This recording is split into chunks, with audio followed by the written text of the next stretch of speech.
Alright, y'all, we have a medical update from Matthew. Take it away. I had 2 MRIs done, one of the cervical spine up here and one of the brain. The one of the cervical spine was fine. We were hoping to see a pinched nerve because if you don't know, my arm, I'm losing control of my right arm from the shoulder all the way down to the fingertips. It just spasms really bad all the time. So they were hoping to see a pinched nerve, something that can be fixed pretty easily by today's standards. No, nothing like that was found. I've done a bunch of manual labor in my earlier years, and there's some stuff going on with the vertebrae, but nothing bad, nothing that would cause any of that stuff. So I guess that's good news. The brain, the other one, no tumors, but I have brain abnormalities. Now there's longer terminology that goes with that. I'm not going to get into it right now, but brain abnormalities are 2 of the words that they use. So more testing is required, and I need a really, really good neurologist who specializes in certain things. So they can rule stuff out. They can rule stuff out and rule stuff in and figure out what's going on with me, because they said I'm young enough to where you would need to take action now if it turns out to be this, that, or the other thing. And I'm not trying to be vague, and other than for the fact that we just don't have a proper diagnosis. We don't have much information. All we have are the MRI results. So as time goes on, I will fill you in. I promise I'm going to, but I don't know anything else yet. All I know is the words that the radiologist put as he read the scans and was conveyed to me by my doctor, my primary. So we believe we found a neurologist who specializes, and I'm waiting on a call back from the new patient coordinator to get scheduled for that. But hopefully he'll get in late April, maybe even May. Our BDR insiders knew about all this right away. As far as this video here, I figure it's coming out within a couple of months after the actual fact when we're recording this. But even by your time, I'm not going to know everything there is to know. So can you please pray for me? I can really use the prayers. We believe in the power of prayers. We believe in God, healing in Jesus' name. And so I just really would covet those prayers. That would mean a lot to me, because God is always our best hope, and right now he certainly is. So I would appreciate that.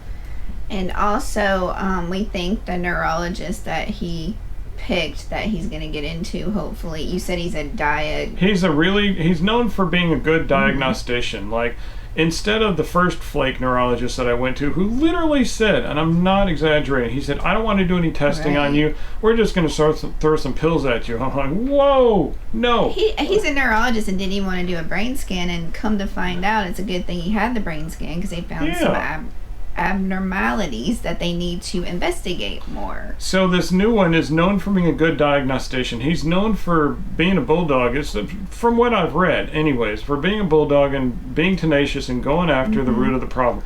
If that's correct, then I'm in good hands. But I just pray that God has blessed this neurologist, and I'm the one, I get in with him, and everything goes well from here. But brain abnormalities is not something that anybody wants to hear. So a lot of praying. And one other note, Matthew has a really good primary care doctor, because he actually called Matthew and gave him all of these results.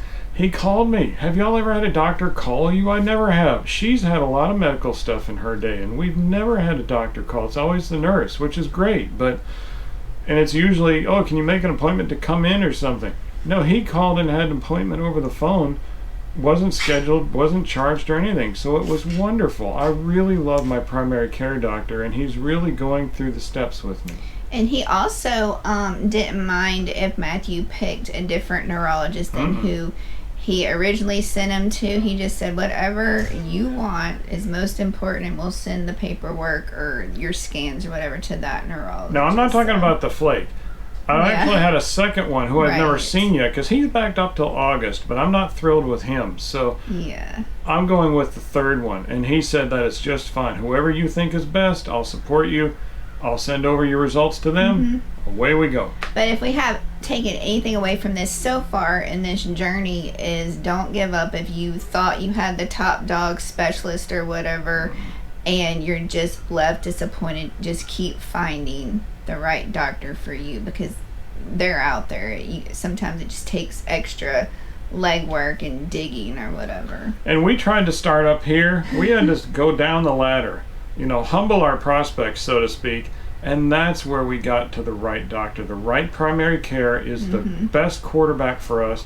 He knows exactly what to do, who to see, and when to pass the baton. So that's what I'm basing my care on. Well, number one, I'm basing it on God, and number two, God working through the right doctors, and we found the right quarterback. Right. And as always, we covet your prayers, and also let us know if there's anything going on with y'all that we can pray for. And just tell us your story if you've had to jump through hoops and stuff with doctors and medical diagnoses and stuff like that. And especially if you have any words of inspiration for anybody in the comments, not just me. It's not just my world here, it's everybody's world. So try to help somebody out. Give them your good story in the comments below.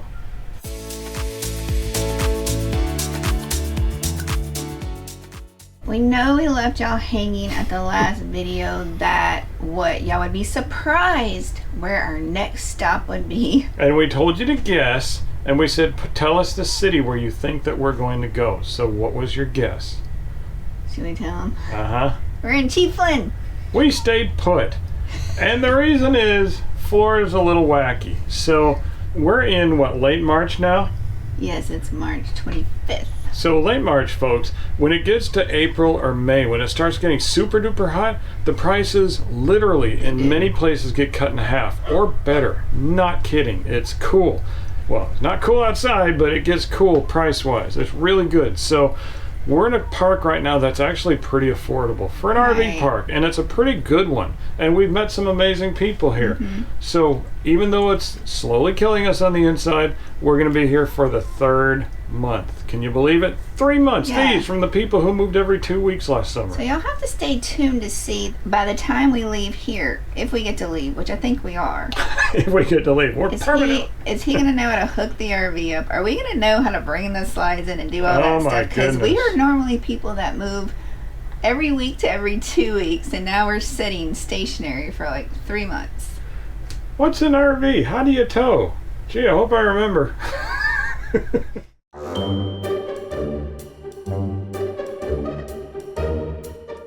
Y'all, and it's a sad day. You know, Matthew got upset, or he was sad when his recliner seat broke. My ice maker done bit the dust. It wouldn't, put the tray out to make the ice. So I tried different plugs. I even tried one over here, and then I moved it completely on a different side of the RV, and then it started gurgling. That was pitiful. It was on its deathbed or something. I'm like, what is wrong with you? And then it would all of a sudden it would fire up. I'm like, yeah, it's working. And then I'd be like, like one of those. So I think this is our second one of the Crownful brand, so we're gonna go with a different brand, meaning whatever Walmart has is what we're going with. Yeah, we're not ordering these on Amazon again. Not that there's anything wrong with that. This has lasted us a while, but time to switch it up. And the thing is, Walmart has different price ranges. We'll show you when we get back which one we wound up picking, but just because you go cheap, meaning you buy it at Walmart, doesn't mean it's not gonna last for a while. Hey, some cheap things could last a very long time. I know. So, and we would know because we use things a very long time. If y'all have ever seen our conga line, this is a part of our conga line. And I don't know if the next ice maker is going to be the same size. Yeah. Is it going to be able to compete in our conga line? And if you don't know what we're talking about, wait for our next moving day. We'll show you.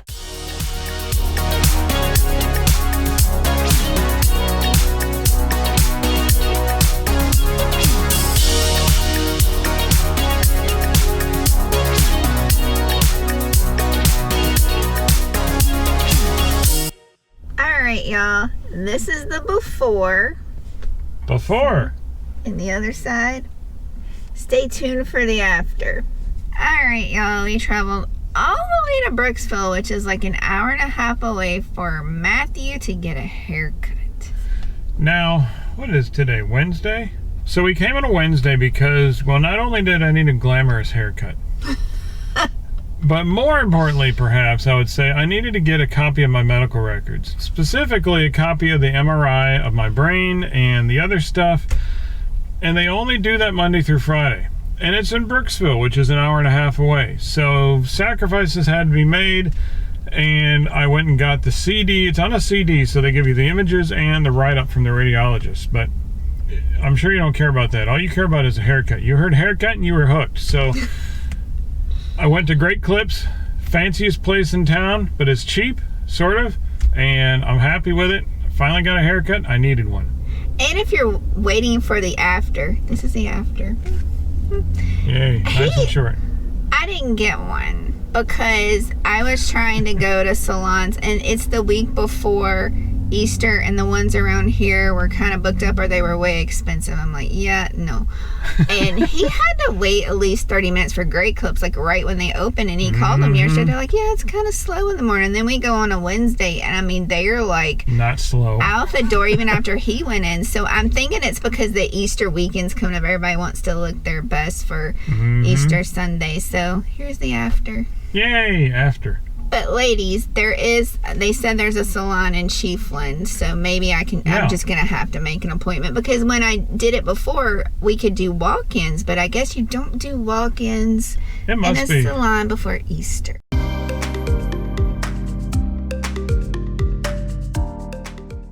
All right, y'all, it is roof maintenance day for the RV.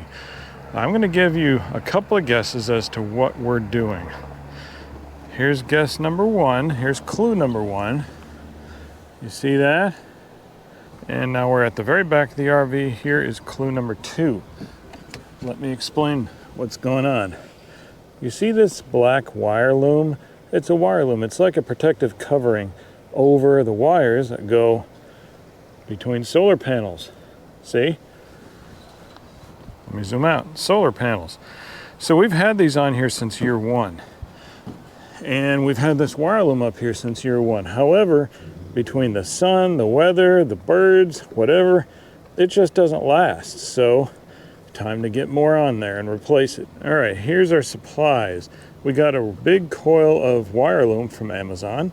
And normally we would use a utility knife, but instead I'm using a pair of scissors because I'm no longer able to handle a utility knife. My arm spasm's too bad, it would be a huge mess. And that's not a good idea. All right, we're still at that one in the very back. See, there's the back. Trying to move this slowly so I don't make you dizzy. And you can see all this. I have not had to use the scissors yet. It all just crumbled.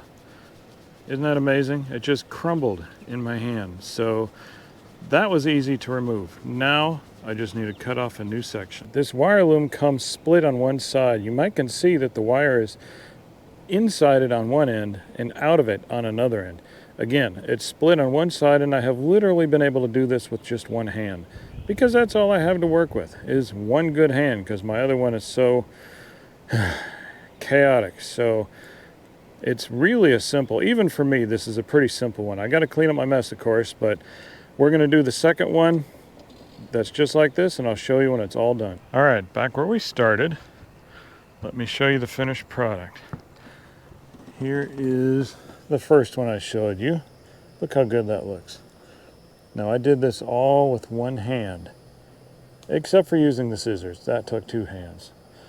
And here's the other one. Here's the one I showed you in detail. You see, I was able to do that with one hand. So if I can do this with one hand, y'all can do this with two hands. This is simple.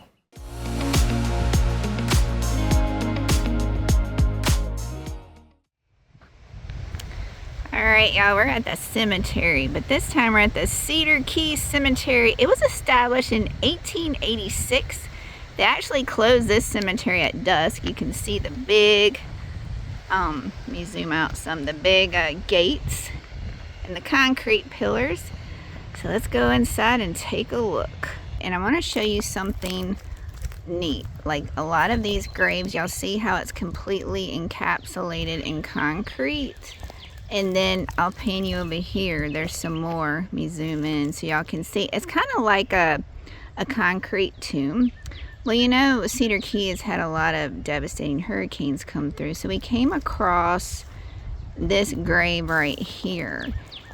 And I don't know if you can tell because of the shadows, but this was also one of these concrete tombs. And it's kind of busted. Like a mausoleum. Yeah, busted in the middle, probably from the hurricane. Try not to get my shadow in it. Let me zoom back out. See, it had an iron fence all the way around it. But then it just cracked open, so you can kind of see what the inside looks like with the brick right there. Yeah, there's the backside. Obviously the casket or whatever is way below that, but that they just had this concrete tomb over it. We've seen graves from what, early 1900s. Oh, Born 1862 in New York City, died 1916 in Cedar Keys. oh wow. But yeah, we're just, you know, wanting to come see the cemetery, and y'all can see in the background all the lovely Florida oak trees and stuff. They're oaks, the living oaks, right? I don't know. All I know is there's Spanish moss everywhere. But y'all, this cemetery is pretty amazing. You can see they still have a lot to clean up, and this right now is April, and I think the hurricane hit October or November. But let me show y'all up close. There's another one that's really enclosed, so y'all can kind of see. See, this one's completely intact. It's just, I guess they did this in the early 1900s. Not all the graves have them, but some of them do. It's very interesting. And then here's these. It's very interesting to see from region to region as you go through different cemeteries how they look. Like we've seen them in New Orleans, they look different. And now here in Cedar Key, maybe they built them like this because they're in a more of a hurricane prone area.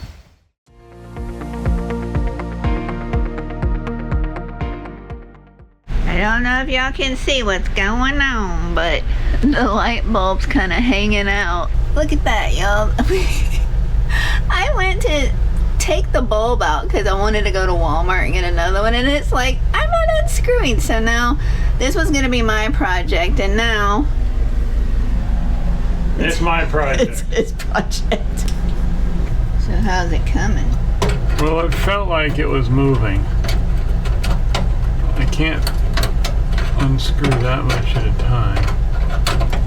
That's the thing about these RVs. It's not like a house you think you can just go in and unscrew it. It's like it's in a very awkward angle. I think that's what they go for when they build RVs. How much of an angle can I put this in when they How impossible can I make stuff for you? This is just, we were gonna unscrew the light bulb and screw it back in. That's all.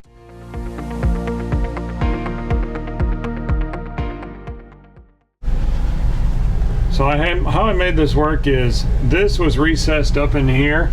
So I tried to, do you see how I notched it out there? I made it less than a perfect circle, so that made it easier to grab hold of something. So now it's out, now we gotta go find a replacement appliance light bulb. So we should put that in a Ziploc bag and take it in the store with us so we know. Yeah, you can put it in your purse. Yeah.